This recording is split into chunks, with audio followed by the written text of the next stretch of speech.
12 वाजले.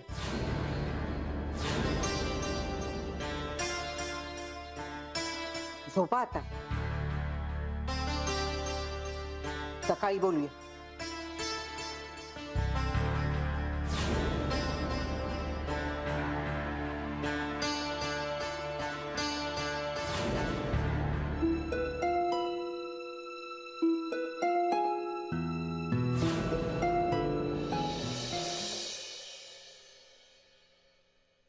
राया पोचला असेल ना आता?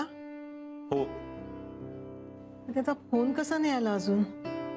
तो आता पोचला असेल ना, पण बोलणं झाल्यानंतर तो फोन करणार असं म्हणालाय ना आपल्याला. काय ग? रायाचा फोन आला होता. काय झालं? काय बोलले वीणाताई? माधवाबद्दल काही बोलल्या का? काही टेन्शनची गोष्ट नाहीये ना? याच्यातलं काहीच झालं नाहीये. मम्मा त्याच्याशी बोललीच नाही, फक्त एवढंच म्हणाली की उशीर झालाय, आपण उद्या बघूया. म्हणजे आजचं मरण उद्यावर गेलं. ठीक आहे, मग काय आता झोपूया, उद्या बघू काय होतंय ते. चला.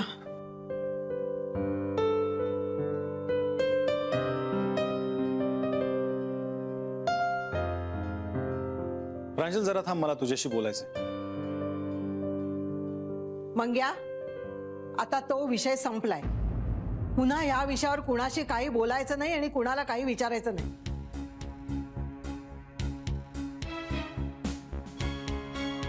जे खरं असेल ना ते केव्हा तरी बाहेर येईलच, आणि त्यावेळेस मी काय करणार हे मी सांगितले.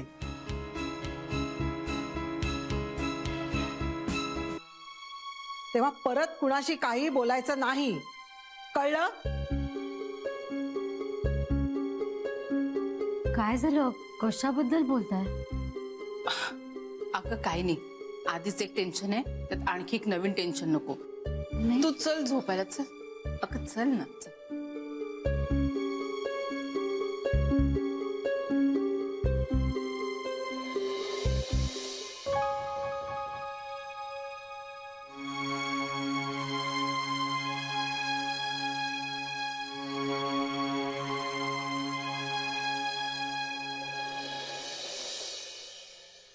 बाई बाई बाई बाई, अहो एकटेच काय नाश्ता करत बसलात? मला तरी हाक मारायची. सवय करतोय एकट्यानेच नाश्ता करायची. कशाला? या जन्मात तरी मी तुम्हाला सोडून जाणार नाही.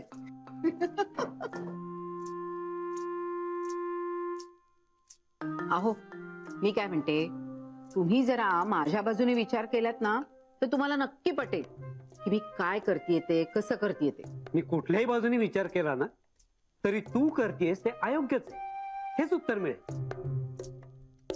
बघा, तुम्ही असे सारखे चिडून बोलता ना, म्हणून मग ते रागाचेच विचार मनात येतात. पांडू, पांडू. जी साहेब. ड्रायव्हरला गाडी काढायला सांग. पांडू नको सांगू. पांडू गाडी काढायला सांग. नको सांगू पांडू, तू आज जा.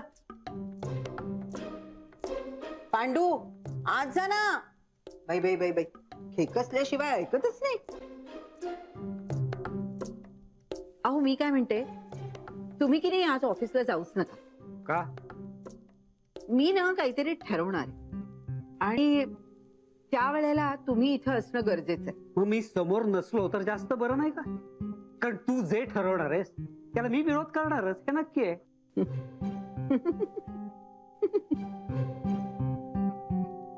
अहो मग तर तुम्ही असायलाच हवं. विरोध ऑफिस मधून कसा करणार?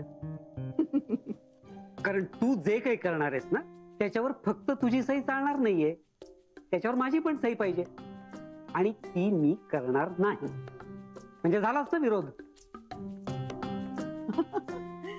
मला माहितीये हो, तुम्ही की नाही आधी नाही म्हणणार आणि मग सही करणार. नाही करणार. करणार करणार करणार. मी ऑफिसला चाललोय. पांडू, पांडू. जी बाईसाहेब. जावई बापूंना सांग, राया जावई बापू आहेत ना, त्यांना सांग म्हणावं मी त्यांना इथे बोलवलंय. ते म्हणतील नंतर येतो, म्हणायचं नाही, आत्ताच्या आत्ता. कधी? आत्ताच्या आत्ता. हा, चला चला चला चला.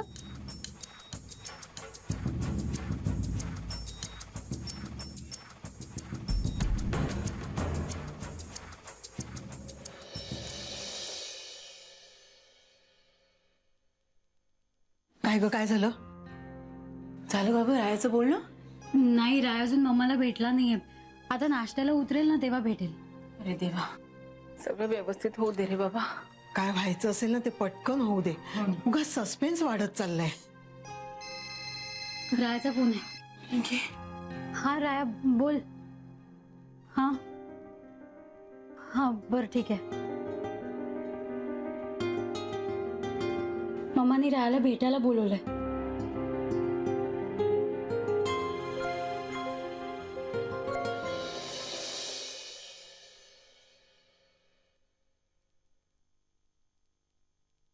सासूबाई, तुम्ही मला बोलवलं? मी एक निर्णय घेतलाय, तो तुम्हाला सांगायचा.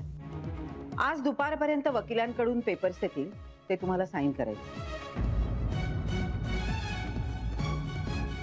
अहो पण आपलं ठरलंय ना, प्रांजलशिवाय हे शक्य नाहीये. शक्य आहे, कारण मी वकिलांना तसं सांगितलंय. तुम्ही फक्त सही करायची. त्यात आपण एक क्लॉज घालणार आहोत. प्रांजलनी या कॉन्ट्रॅक्टवर सही केली की ते कॉन्ट्रॅक्ट ऍक्टिव्ह होईल. हा, आता जर का काही कारणाने तुम्ही सही नाही केली तर मग मात्र मला नाईलाजाने भैरवला घर जावई करून घ्यावं लागेल. बस, मला एवढंच सांगायचं. आता तुम्ही विचार करून काय ते सांगा. अहो पण प्रांजलने सही केल्याशिवाय याचा काहीच फायदा होणार नाही ना. ती जेव्हा सही करेल तेव्हा करेल. तुम्ही मात्र आजच सही करायची. पण तिने आजच माझ्याबरोबर सही केली तर चांगलंच होईल ना. मी तुम्हाला म्हणालो होतो ना की तिला आता हळूहळू पटायला लागले. अजून जर असं पटायचं बाकी आहे. हो का? मग पटवा ना तिला इकडे येण्यासाठी. हो, मग त्यासाठी मला तिकडे जावं लागेल. असं कसं जावई बापू? मी तुम्हाला मुदत दिली होती तिला इकडे घेऊन येण्यासाठी. अहो ती हो म्हणणारच होती, पण इतक्यात तुम्ही मला फोन केलात आणि इथे बोलवलं. अहो पण याला तुमच्याच घरचे लोक जबाबदार आहेत. त्यांनी जर का फोनचं नाटक केलं नसतं ना तर आज ही वेळ आलीच नसती जावई बापू. काय गरज होती तुमच्या वडिलांना माझ्या मुलीबद्दल खोटं नाटक बोलायची? हे बघा, माझा आणि त्यांचा आता काही संबंध राहिला नाही. ते काय करतात त्याच्याशी मला काही घेणं देणं नाही. ना मी त्यांच्याशी बोलत ना ते माझ्याशी बोलत. आणि त्यांनी काय केलं ना मला खरंच माहित नाहीये. हो का? मग मी सांगते त्यांनी काय केलं ते. तुमच्या वडिलांनी भैरवला फोन करून वाटेल तसं सांगितलं प्रियाबद्दल. इथं बरं डोकं चाललं त्यांचं. हेच डोकं त्यांनी जर त्यांच्या कामात चालवलं असतं ना तर हात पसरावे लागले नसते लाचारासारखे.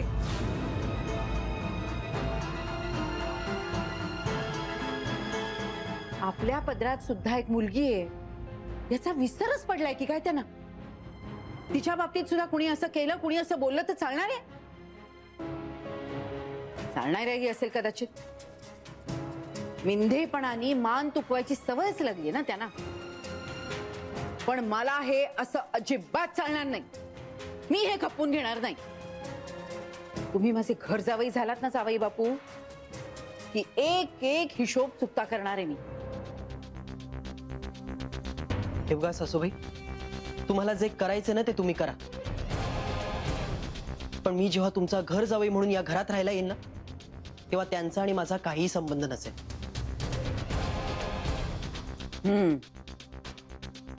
मी आजच तिथे जातो आणि उद्या प्रांजलला सकाळी इकडे घेऊन येतो. चालेल, पण नक्की परत या.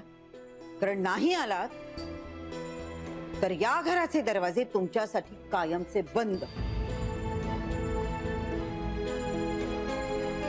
ते मला चांगलंच माहिती. येतो मी.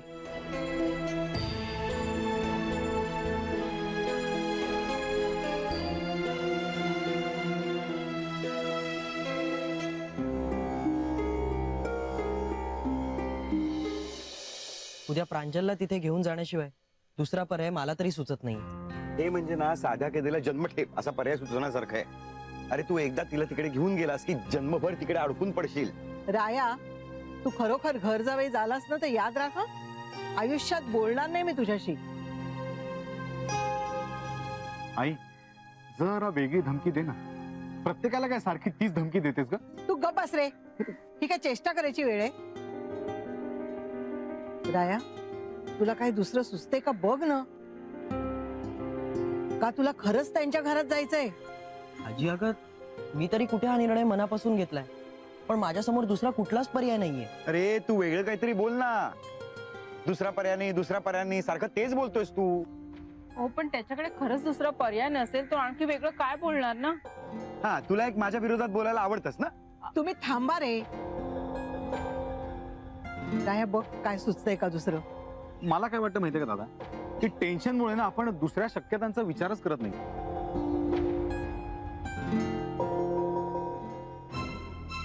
अजून एक पर्याय आहे. कुठला? आपण हे सगळं पप्पांना सांगायचं आणि त्यांची मदत घ्यायची.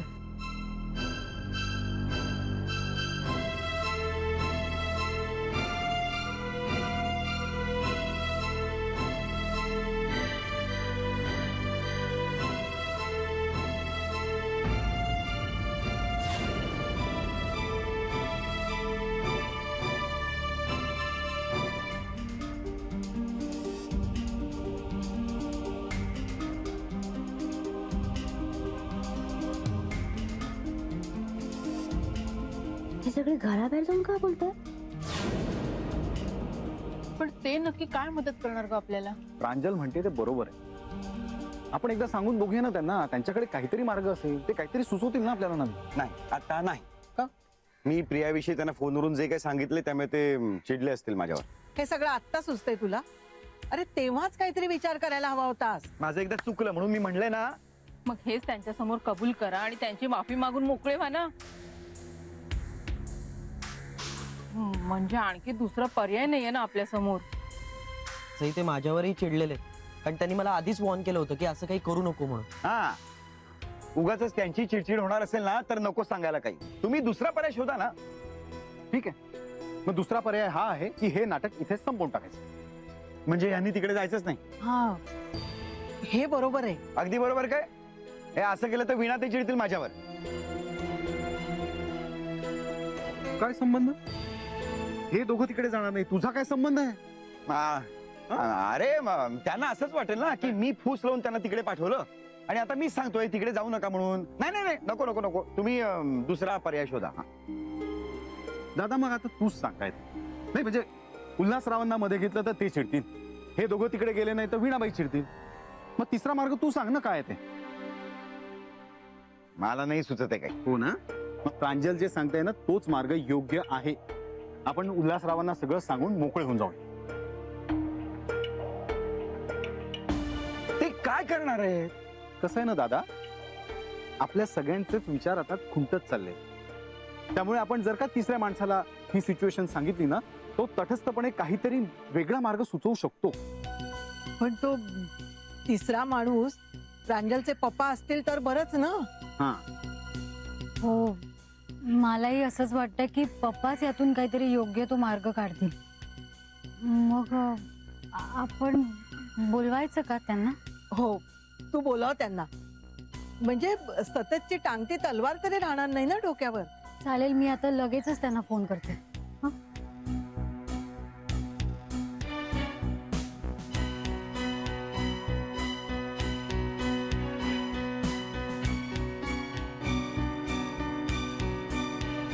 काय रे भैरव, तू पण थोडासा विश्वास दाखवला असतास ना माझ्यावर, तर ही वेळच नसती आली. थोडाही नाही का धीर धरतायत तुला? प्रिया, धीर कसा धरणार होता हे सगळं ऐकल्यावर? परत तेच तेच बोलू नकोस तू. मला फोन करू शकला असतास ना. नाही, माझ्या लक्षात नाही आलं तेव्हा. लक्षात नाही आलं. आता तुझ्या हे लक्षात येतंय का हातातोंडाशी आलेला घास निसटणार आहे आपल्या हातून तुझ्या या हाताताईपणामुळे. पहिले ममा प्रांजलची वाट तरी बघत होती, आता ती रायाच्या मागे लागले प्रांजलला घेऊन ये म्हणून. हो, पण आपण तिला इथे येऊच द्यायचं नाही ना. हो, येऊ द्यायचं नाही. हे आधी शक्य होतं मी जर तिथे असते तर, आता शक्य नाहीये. प्रिया, तू परत परत मला माझी चूक दाखवू नकोस. मी मान्य केलंय ते. आणि हे बघ, तू अजूनही जाऊ शकतेस तिकडे. हो, कशी जाऊ शकते? आता मी नाही जाऊ शकत. सगळा घोळ झालाय तिकडे. भैरव, आधी आपल्याकडे वेळ तरी होता रे. प्रांजल आणि रायाच्या विषयी मनात विष कालवलं असतं मामाच्या आणि हे सगळं मिळवलं असतं. पण आता थोडाही वेळ नाही उरला आपल्या हातात. आपलं इतकं नुकसान होईल असं वाटलं नव्हतं मला. माझं चुकलंच. मी असं नको करायला होतं. I am sorry. सॉरी, आता माफी मागून काही उपयोग नाही. राय आणि प्रांजल येणार इथे, निम्मी प्रॉपर्टी मिळवणार. आता सगळी प्रॉपर्टी मिळवण्याची स्वप्न सोडून दे.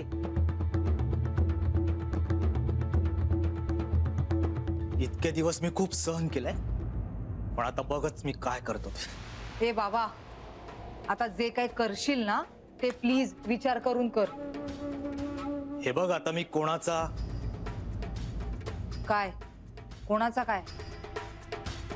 नाही, काय नाही. पण एक लक्षात ठेव, मी इतक्या सहजासहजी हे सगळं सोडणार नाहीये.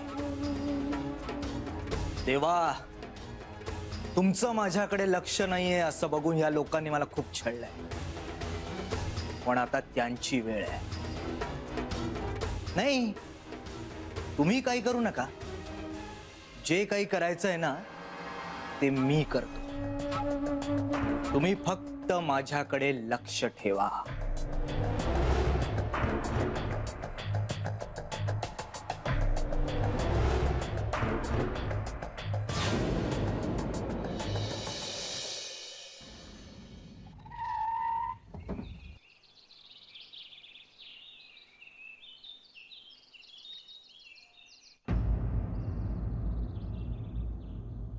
जर दारातच आडवं आलं. प्रांजलचे पप्पा इथे काय करतायत? तिच्याशी बोलावं की सरळ आत जावं. हे इथे आले हे वीणाताईंना माहित असेल का? नाही. आता वीणाला कळणार मी इथं आलोय ते. हे सांगितलं तर त्या माझ्या नक्की खुश होतील. तिला कळलं तर ती सॉलिड चिडणार माझ्यावर. सांगायला तर लागणारच. चिडणार तर चिडू दे.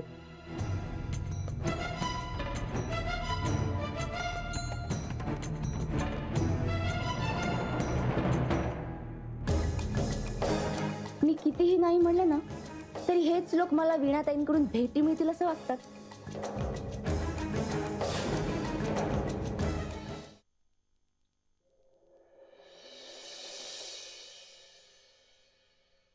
बाईसाहेब, ये रे पांडू. हे काय? आपल्या वकील साहेबांच्या ऑफिस मधून एक माणूस आलाय, त्याने हे दिलंय. अगं बाई, हो का? हे छानच झालं. बरं, तो माणूस आहे का गेला? नाही, बसलाय. जायला सांगू का? नाही नाही, थांब थांब.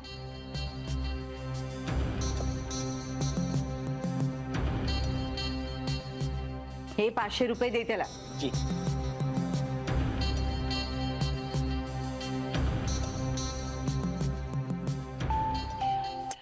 बाई बाई बाई, नेमका आत्ताच कोणाचा फोन आला?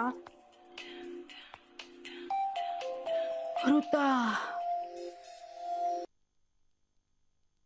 बोल ग बाळा, कशी आहेस तू? मी मजेत. मजेत? तू मजेत म्हणजे पैसे मिळालेले दिसतात तुला. नाही, पैसे नाही मिळाले, पण मला माझ्या नवऱ्याने पैसे दिले होते शॉपिंगसाठी. हो का? अगं, मग हे सांगायला मला फोन केलास का? काही दुसरंच काम होतं? नेहमीच बातमी द्यायचं काम. तू काय मला बातमी देणार? आणि ऋता, यावेळी तू जे काही मला सांगशील ना त्याचा तुला छदाम सुद्धा मिळणार नाही, कारण ती बातमी मला माहितीच आहे. अगं, मीच रायाला पाठवलंय तिकडे प्रांजलला आणण्यासाठी. नाही नाही नाही, बातमी जरा वेगळी आहे, पण जाऊ देत, मला फारसा इंटरेस्ट दिसत नाही. असं कसं? असं कसं? अगं, तुझ्याकडे काही नवीन बातमी असेल तर सांग ना मला. नाही नाही, कशाला, जाऊ देत. अगं सांग ना ग. नाही नाही, मी तुम्हाला नाही सांगणार, प्रांजलच्या पप्पांना सांगेल. काय? प्रांजलच्या पप्पांना? हो, आहेत ना ते घरात. नाही, ते तर ऑफिसला गेलेत बाळा. नक्की? हो. बघा, अगं, तुला काय म्हणायचंय काय ऋता? मला एवढंच म्हणायचंय की तुमच्या ऑफिसला गेलेले हे आता आमच्या घरात शिरले. काय? अगं, काय सांगतेस काय? हो, जे घडलं तेच सांगतेय. आता आमच्या घरात काहीतरी घडणार, पण ते तुम्हाला नाही कळणार, कारण तुम्ही मला एक छदामही द्यायला तयार नाही आहात. हे बघ, ते मला आधीच कळलंय. हे तिकडे गेले असणार राया आणि प्रांजलला थांबवायला. पण हे बघ, तरी सुद्धा तिथे काय घडतंय ते शब्द मला इथं कळला पाहिजे. नाही नाही, शक्य नाहीये ते. ठीक आहे, नको सांगूस, पण एक लक्षात ठेव, हे जे काय तू करतेस ना त्यांनी तुझंच नुकसान होणार आहे. माझं नुकसान? ते कसं काय? सांगते ना. अगं, राया आमचा घर जावई झाला तर चिटणवीसांची सगळी प्रॉपर्टी तुला आणि तुझ्या नवऱ्याला मिळणार.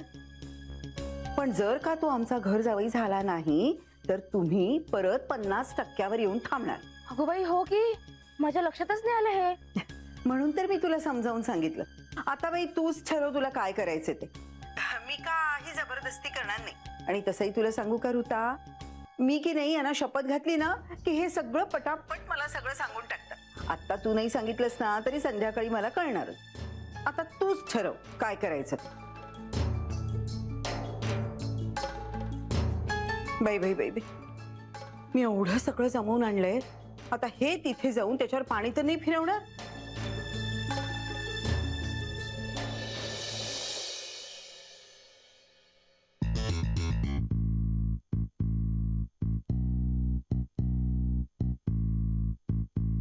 हे काय सगळे कुठे गेले? आता तर इथेच होते.